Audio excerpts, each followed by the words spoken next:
오늘 하나님 말씀은 에스겔 3장 1절에서 19절 말씀입니다. 우리 1절부터 한 절씩 돌아가면서 읽겠습니다. 1절 제가 읽습니다. 또 그가 내게 이르시되 인자야 너는 발견한 것을 먹으라. 너는 이 두루마리를 먹고 가서 이스라엘 족속에게 말하라 하시기로 내가 입을 벌리니 그가 그 두루마리를 내게 먹으시며 내게 이르시되 인자야 내가 내게 주는 이 두루마리를 내 배에 넣으며 내 창자에 채우라 하시기에 내가 먹으니 그것이 내 입에서 달기가 꿀 같더라. 그가 또 내게 이르시되 인자야 이스라엘 족속에게 가서 내 말로 그들에게 구하라. 너를 언어가 다르거나 말이 어려운 백성에게 보내는 것이 아니요 이스라엘 족속에게 보내는 것이라. 너를 언어가 다르거나 말이 어려워 내가 그들의 말을 알아듣지 못할 나라들에게 보내는 것이 아니니라. 내가 너를 그들에게 보낸다면 그들은 조금은 내 말을 들었으리라. 그러나 이스라엘 족속은 이마가 굳고 마음이 굳어 내 말을 듣고자 아니하리니 이는 내 말을 듣고자 아니함이니라. 보라 내가 그들의 얼굴을 마주보도록 내 얼굴을 굳게 하였고 그들의 이마를 마주보도록 내 이마를 굳게 하였으되 내 이마를 화석보다 굳은 금강석 같이 하였으니 그들이 비록 반역하는 족속이라도 두려워하지 말며 그들의 얼굴을 무서워하지 말라 하시니라. 또 내게 이르시되 인자야 내가 내게 이르는 모든 말을 너는 마음으로 받으며 귀로 듣고 사로잡힌 내 민족에게로 가서 그들이 듣든지 아니 듣든지 그들에게 고하여 이르기를 주 여호와의 말씀이 이러하시다 하라. 내 주의 영이 나를 들어 올리시는데 내가 내 뒤에서 크게 울리는 소리를 들으니 찬송할지어다 여호와의 영광이 그의 소서로부터 나오는도다 하니 이는 생물들의 날개가 서로 부딪히는 소리와 생물 곁에 박힌 소리라 크게 울리는 소리더라. 7일 후에 여호와의 내가 근심하고 분한 마음으로 가니 여호와의 권능이 힘있게 나를 감동시키시더라. 이에 내가 데라빕에 이르러 그 사로잡힌 백성 곧 그발 강가에 거주하는 자들에게 나아가 그 중에서 두려워 말며 7일을 두려워 떨며 7일을 지내니라.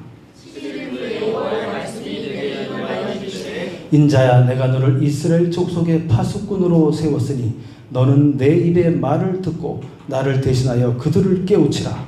가령 내가 악인에게 말하기를 너는 곧 죽으리라 할 때에 내가 깨우치지 아니하거나 말로 악인에게 이르러서 그의 악한 길을 떠나 생명을 구원하게 하지 아니하면 그 악인은 그의 죄악 중에서 죽으려니와 내가 그의 핏값을 내 손에서 찾을 것이고 내가 악인을 깨우치되 그가 그의 악한 마음과 악한 행위에서 돌이키지 아니하면 그는 그의 죄악 중에서 죽으려니와 너는 내 생명을 보존하리라.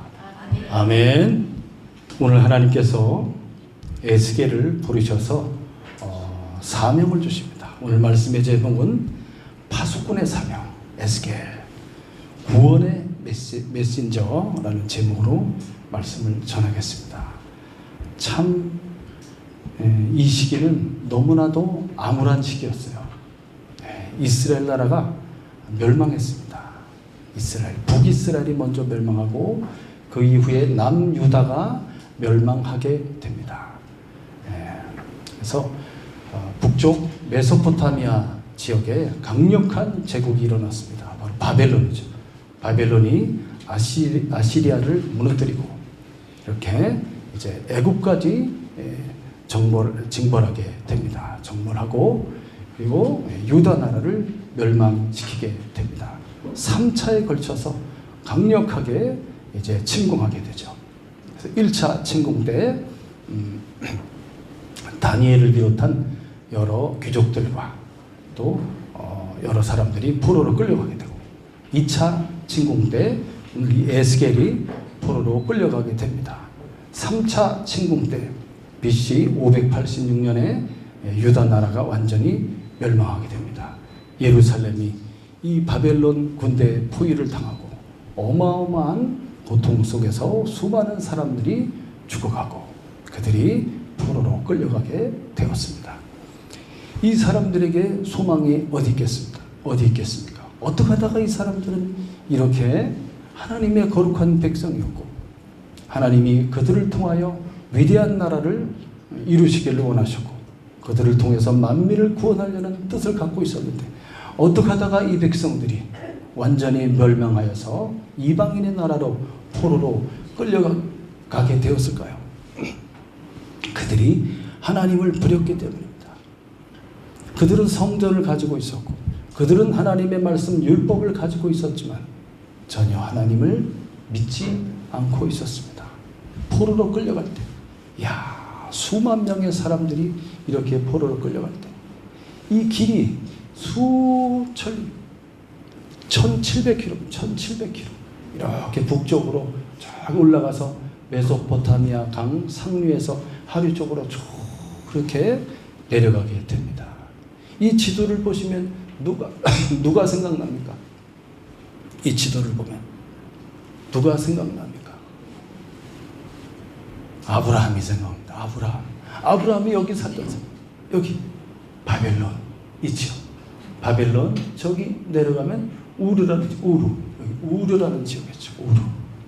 여기서 하나님이 아브라함을 부르셨고 아브라함이 하나님의 말씀을 따라서 쭉 메소포타미아 강을 따라서 올라가고 저 북쪽에 하란이라는 곳에 머물러 있다가 75세 약속의 말씀을 듣고 가나안 땅으로 들어오게 됩니다. 거룩한 하나님의 백성을 이루게 되죠. 그를 통하여.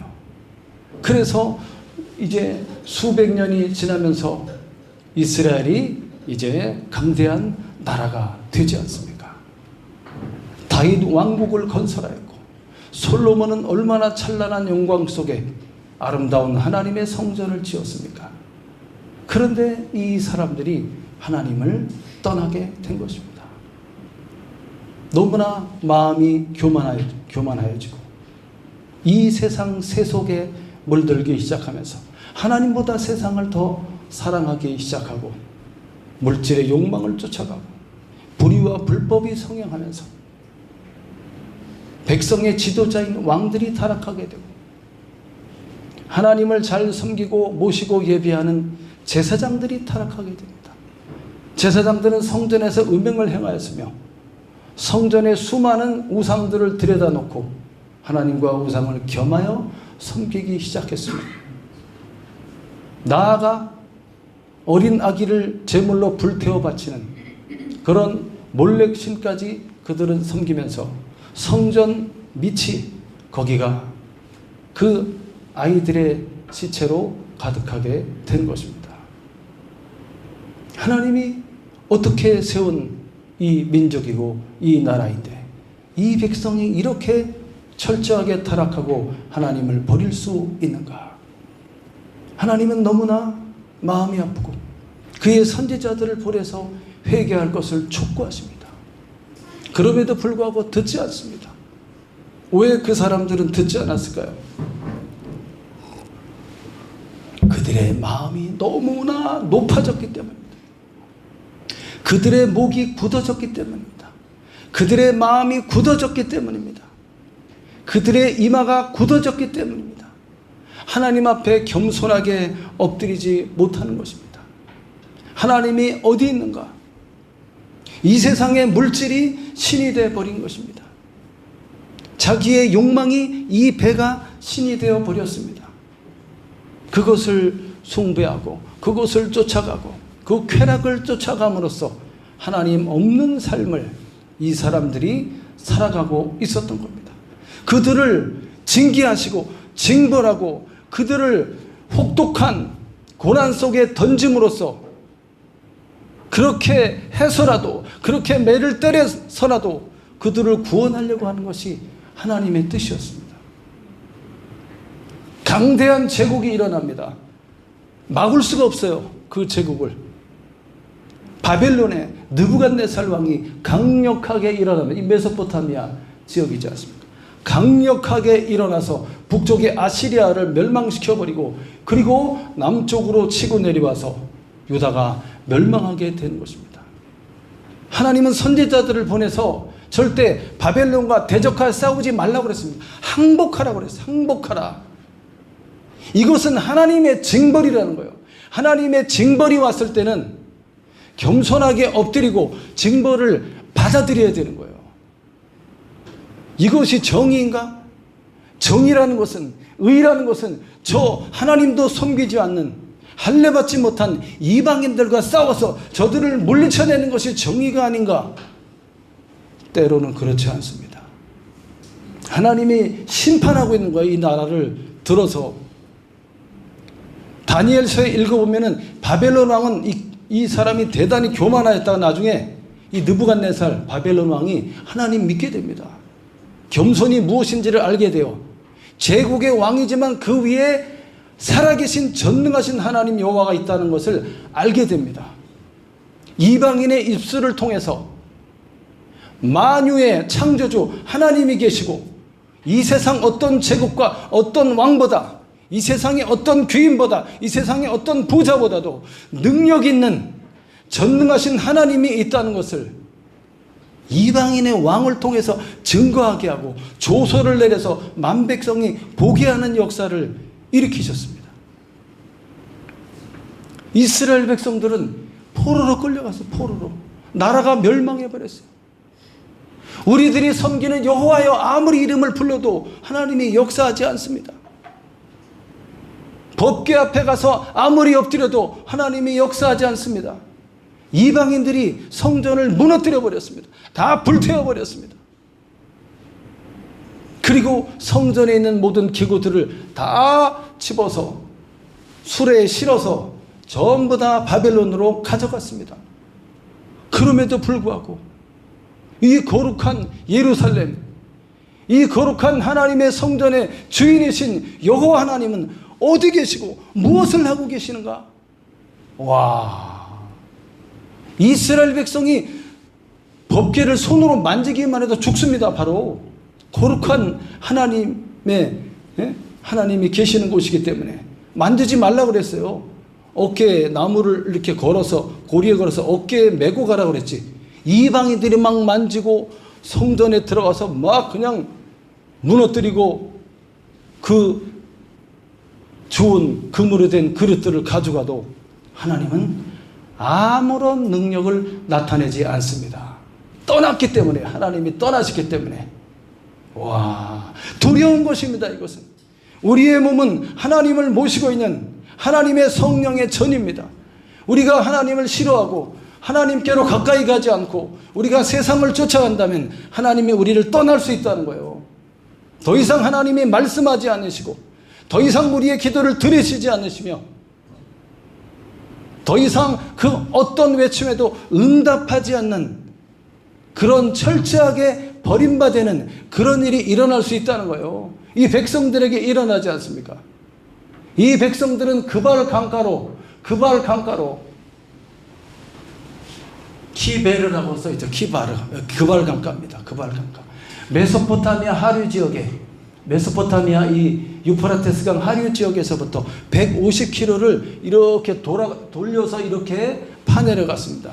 인공 관계시설을 만들었어요. 150km나 되는 긴 거리를. 이거를 공사하는데 이스라엘 백성들이 거기에 투입되었습니다. 포로로 끌려간 사람들이. 이야, 고난과 고통 속에서 끌려가 있는 겁니다. 그때 이 그발 강가에 서 있었던 에스겔이라는 사람에게 하나님이 그의 영광을 보여주셨습니다. 에스겔서 1장 2장 읽어보면 하나님의 영광이 얼마나 놀라운지 어마어마한 영광을 그림 한번 보여주세요. 어마어마한 영광을 보여줬어요. 하나님께서 그발 강가에 서 있었을 때 아무런 소망이 없는 이 사람들 중에 한 사람이었던 에스겔이 이렇게 그발 강가에 서 있었을 때 순간 하늘이 열리면서 하나님의 영광이 나타나는데, 와, 불 가운데 나타나, 불 가운데, 폭풍과 구름 가운데, 불 가운데 하나님의 형상이 나타나는데, 이렇게 보니까 네 생물이 나타났어요. 얼굴이 4개입니다. 4개. 정면은 사람, 오른쪽은 사자, 왼쪽은 소, 뒤는 독수리의 형상을 갖고 얼굴이 있고 몸이 하나로 연합되어 있으며 그 다리는 곧게 뻗어 있고 송아지의 다리와 같이, 발굽은 송아지 발굽같이 생겨서 그 발은 구릿빛같이 밝게 빛나고 있는 그런 강력한 모습의 존재가 탁 서 있는데, 요한계시록에 이것을 그룹 천사라고 합니다. 그룹 천사. 가장 가까이에서 하나님을 수종드는 능력 있는 천사들입니다. 4개의 날개를 가졌고 2개의 날개는 몸을 감싸고 있으며 나머지 2개의 날개는 날고 있습니다. 날고 있고 그 밑과 옆에는 바퀴 모양이 있는데 바퀴가 크게 있고 그 안에 또 하나의 바퀴가 있으며 바퀴 주변은 수많은 눈들이 있어서 자 이것을 보고 있습니다. 이 형상을 가진 이 네 생물의 형상이 움직일 때는 절대 회전하지 않습니다. 돌지 않습니다. 정확하게 직선으로 앞, 뒤, 좌우, 아래, 위로 이렇게 직선으로 번개가 치는 것처럼 강력하고도 빠르게 움직인다고 했습니다. 이들이 움직일 때 바퀴들도 따라 움직이며 바퀴 안에 생물의 영이 들어있다고 했습니다. 하나님의 성령이 그 안에 들어있어서 강력하게 움직이는 이 형상을 이 그발 강가에서 이 에스겔이 환상 중에 이것을 보고 있는 것입니다. 너무나 놀라운 장면인데 이 안에 숯불과 같이 숯불이 불타오르는 것 같이 마치 횃불같이 강력한 불들이 일어나며 그리고 위에 하나님의 형상이 나타나게 되는데 그 위에 보니까 수정같이 맑은 궁창이 쫙 나타나더니 그 위에 하나님의 보좌가 쫙 있는 것이 보입니다.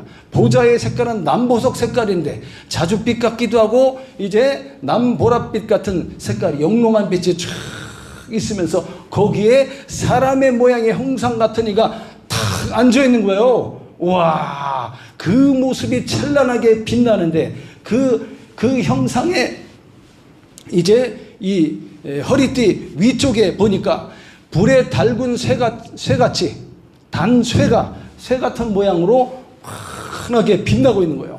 주황빛 같으면서도 노란빛 같은 호박색의 빛이 쫙 빛나고 있는 어마어마하게 영광스러운 빛이 나오는데 마치 비가 오고 난 다음날 갰을 때 무지개가 펼쳐지듯이 하나님의 이 형상 뒤로 무지개 형상이 쫙 나타나는 것을 에스겔 선지자가 이것을 보고 있습니다. 와, 이 그룹 천사들이 날개짓을 하는데 날개의 소리가 많은 물소리와 같으며 그 소리가 천둥치는 소리와 같고 군대 소리와 같은 소리가 확 이러는 게 이거 날개를 움직일 때 이 넷이 쫙 일렬로 서 있는데 날개와 날개가 서로 이렇게 맞다 갔다고 되어 있어요. 맞다 갔다.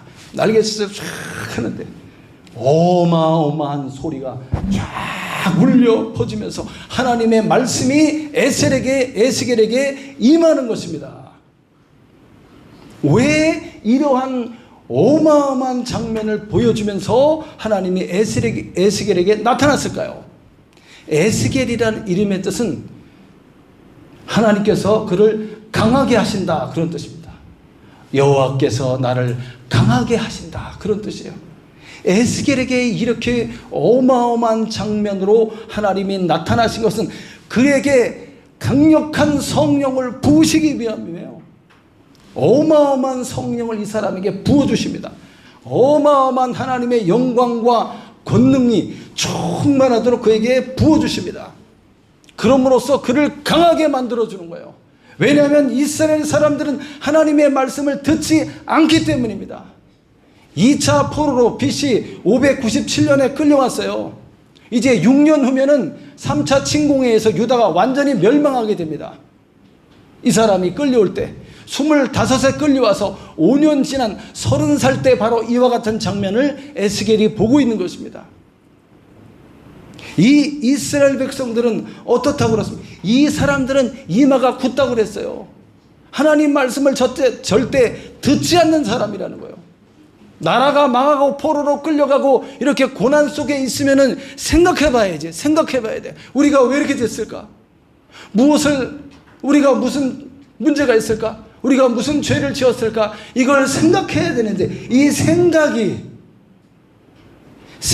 고장났어요. 생각이 돌아가지 않는 거예요.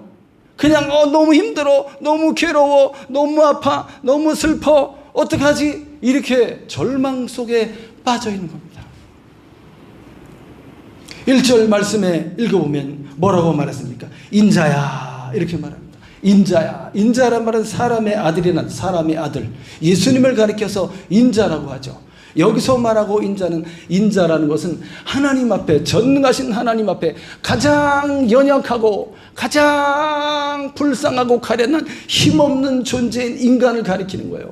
인자야, 이렇게 말하면서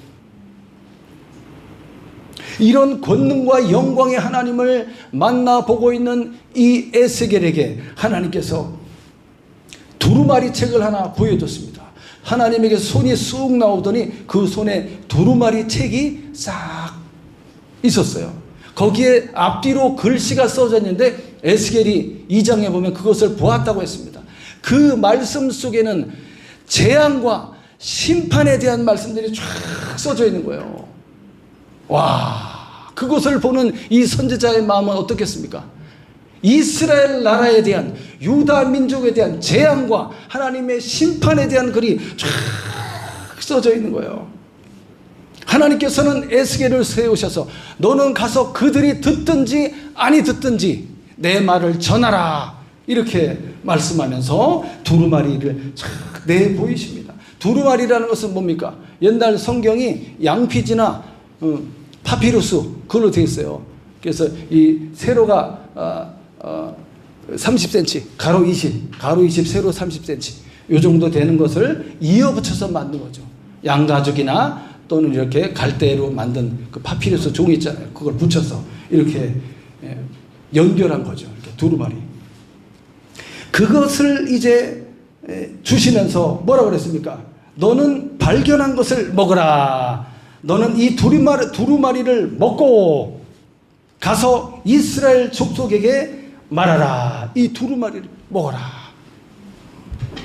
이렇게 두루마리 이런 거. 이게 싹 하나님이 손이 나타나더니 이 두루마리를 싹 주면서 그것을 받아먹게 됩니다.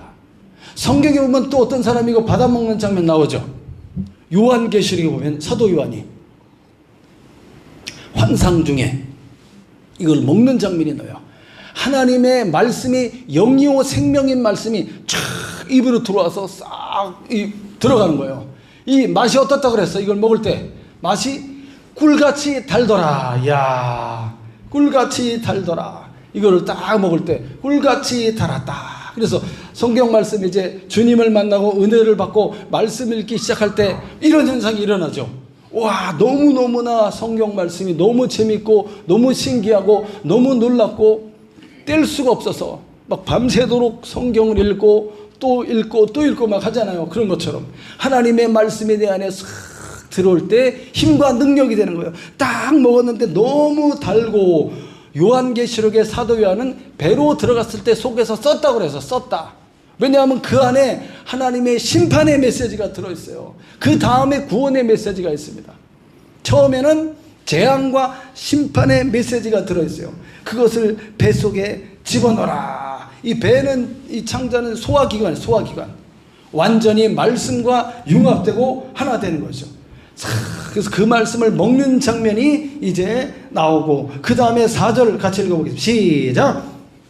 그가 또 내게 이르시되 인자야, 이스라엘 족속에게 가서 내 말로 그들에게 구하라. 이스라엘 족속에게 가라. 내 말로 그들에게 구하라. 이 이스라엘 백성들은 이 에스겔하고 언어가 똑같은 사람들이에요. 말이 틀리지 않잖아요. 제가 말하면 지금 다 알아듣죠? 만약에 제가 어디 무슨 저기 방글라데시 어디에 무슨 말을 한다 그러면 뭐라고 들리겠어요? 뭐 랄랄랄 들리도 뭐 양양양 들리기도 뭐 숑숑숑 이렇게 들리기도 하고 막 그렇게 들리잖아요. 못 알아듣는 말이 아니라는 거야. 5절에 언어가 다르거나 뭐 이상해서 못 알아듣고 이해할 수 없는 말이 아니라는 거지. 어려운 말이 아니다. 도대체 난해해서 무슨 귀에 들어오지도 않는 그런 말이 아니라 충분히 알아들을 수 있는 같은 민족의 언어란 말이에요. 그런데 이스라엘 백성들이 그 쉬운 말을 들었는데 알아들어요? 못 알아들어요? 못 알아듣는다는 거예요. 그 말을 해줬는데 이 사람들이 그 말을 듣고 하나님 앞에 회개하러 나온다는 얘기야? 안 나온다는 얘기야? 안 나온다는 얘기예요. 이런 사람들에게 하나님이 에스겔을 보내는 겁니다. 에스겔이 그 사람들에게 하나님 말씀 듣고 갔을 때, 하나님 말씀을 들고 갔을 때 그 사람들이 어떻게 하겠어요? 핍박하겠죠. 핍박하고 대적하고 저리 가라 그러고 말하지 말라 그러고 그 입을 막 봉해버린다 그러고 죽인다 그러고 막 집에 가둬버리고 뭐 이렇게 할 거 아니에요.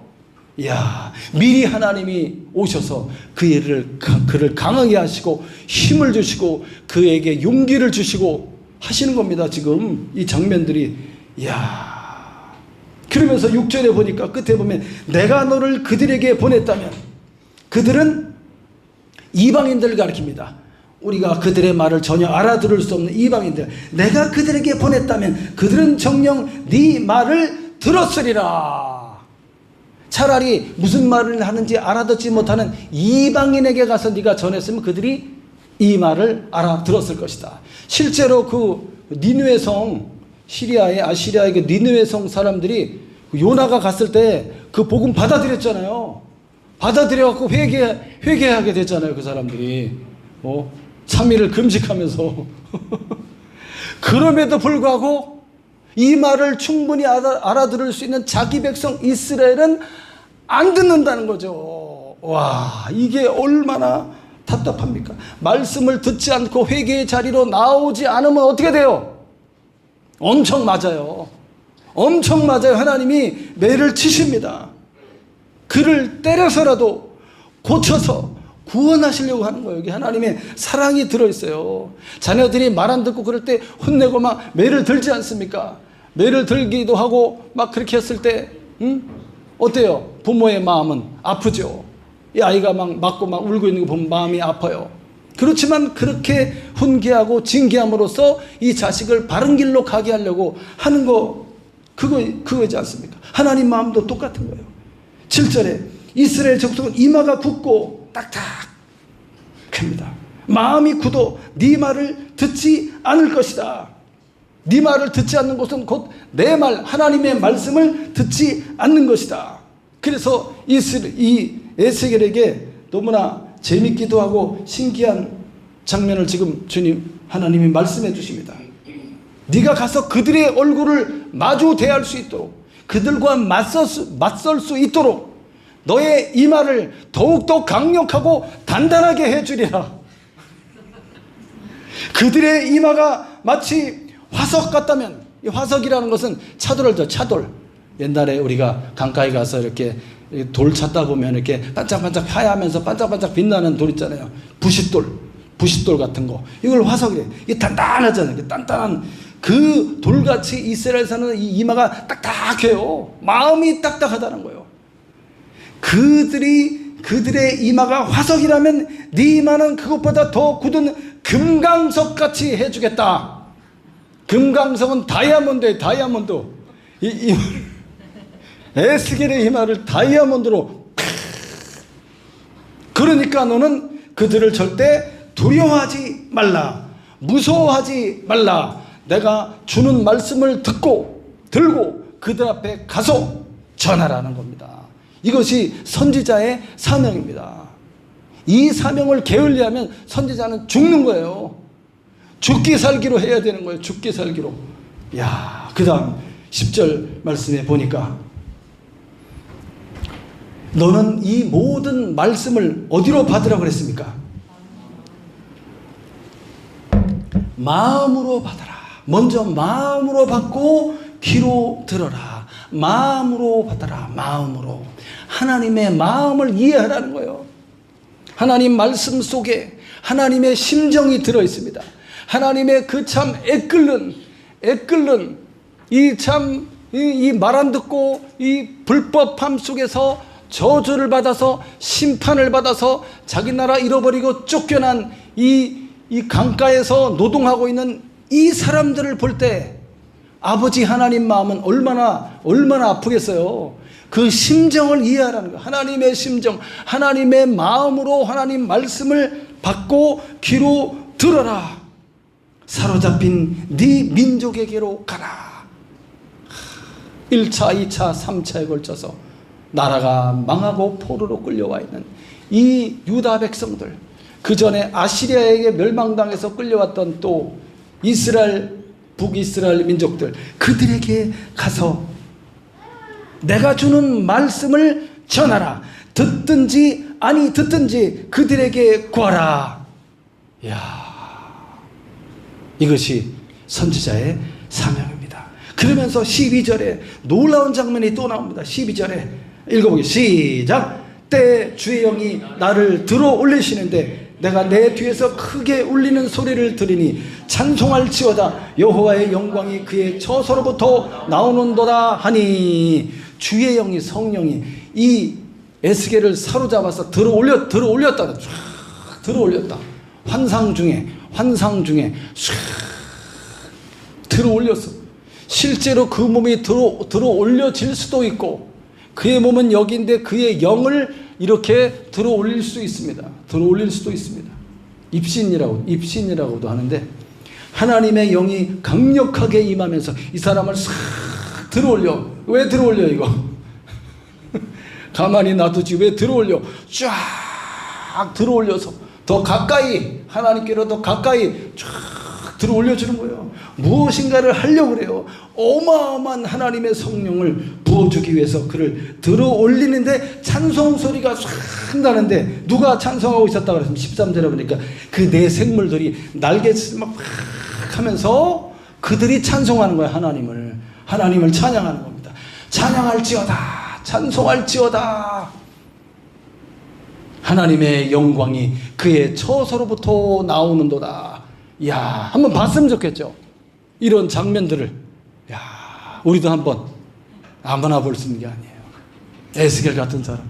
그러니까 하나님이 특별히 원하는 사람에게 보여주는 거예요. 우리가 보고 싶다고 볼 수 있는 것이 아니라. 그러나 우리는 봤죠. 말씀을 통해서 간접적으로 이런 장면들을 봤어요. 와, 어마어마한 장면입니다. 이 생물들이 날개짓을 하는 소리가 어마어마하게 큰 소리로, 그 바퀴 소리도 함께 크게 울리더라. 그 울림 속에 하나님을 찬양하는 소리가 들렸다는 거예요. 와, 그러면서 14절에 읽어보겠습니다. 14절 시작. 주의 영이 나를 들어 올려 데리고 가시는데 내가 근심하고 분한 마음으로 가니 여호와의 권능이 힘있게 나를 감동시키더라. 할렐루야. 성령의 감동을 받으시기 바랍니다. 성령의 감동을 구하시기 바랍니다. 성령께서 이 사람을 사용하기 위해서 하나님의 택하심이 있는 거예요. 하나님의 부르심이 있는 거예요.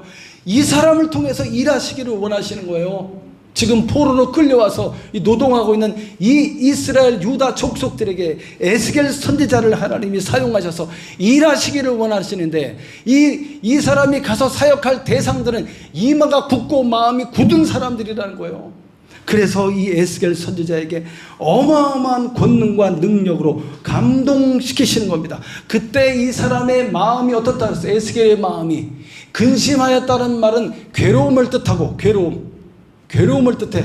이야, 저 이스라엘 사람들이 당하는 고통을 생각하니까 마음이 괴롭고 그들이 이제 이 징계를 받고 하나님의 그 진노와 징벌을 받고 있는데 돌이키지 않는 모습을 보니까 분한 마음, 이게 하나님 마음입니다. 두 가지 마음이 확 올라오면서 성령의 감동을 어마어마하게 받고 그 몸을 쫙 뛰어 올려서 샥 올려서 어마어마한 성령을 부어주시고 다시 싹 내려간 거예요. 내려가서 이 사람이 머물고 있는 델 아비브에 이르러 거기 사로잡힌 백성들 그발 강가에 거주하는 자들에게 나아가서 그들 사이에서 이 사람이 7일 동안 지냈다고 그래서 7일 동안 그 중에서 두려워 떨며, 이 두려워 떨며라는 단어의 원어의 뜻은 뭐냐면 넋이 나간 상태로 막 얼이 빠진 사람처럼 너무너무나 큰 메시지를 받고, 그 다음에 이스라엘 백성들이 회개하지 않는 이러한 모습들, 그러면서 고난 속에 여전히 빠져 있으면서 막 괴로워하는 그런 모습들을 이 에스겔 선지자가 마음으로 느끼면서, 그러면서 와, 마치 이해할 수 있겠어요? 마치 얼이 빠진 사람처럼, 넋이 나간 사람처럼 7일 동안의 사람이 아무것도 못하고 가만히 누워 있었던 거죠. 누워 있었어. 가만히 누워서. 이야, 7일 동안 하나님과 기도하며 교제하면서 이 사람이 누워 있었습니다. 그러고 있었을 때 17절 읽어보겠습니다. 시작. 인자야, 내가 너를 이스라엘 족속에게 파수꾼으로 세웠으니 너는 내 입의 말을 듣고 나를 대신하여 그들을 깨우치라. 파수꾼의 사명을 탁 줍니다. 이제 네가 해야 될 사명은 이것이다. 파수꾼은 뭐 하는 사람입니까? 파수꾼이 이렇게 높은 망대 위에 올라가서 이렇게 멀리 보지 않습니까? 멀리 보면서 적군들이 침입해 오는 그런 이제 그게 보이면 어떻게 해야 돼요? 빨리 나팔을 불어서 경고해야 되죠. 경고의 나팔을 부는 역할을 하는 사람이 파수꾼이에요. 파수꾼이 이거 안 하고 딱 봤는데 지금 뭔 일이 일어나고 있고 저기 무슨 먼지 같은 구름 같은 게 보이고 시커먼 게 뭐가 보이고 무슨 소리가 나고 이렇게 하면 문제가 있구나. 그러면 어떻게 해야 돼? 빨리 나팔을 불어야지. 나팔을 불어서 경고를 날려야 됩니다.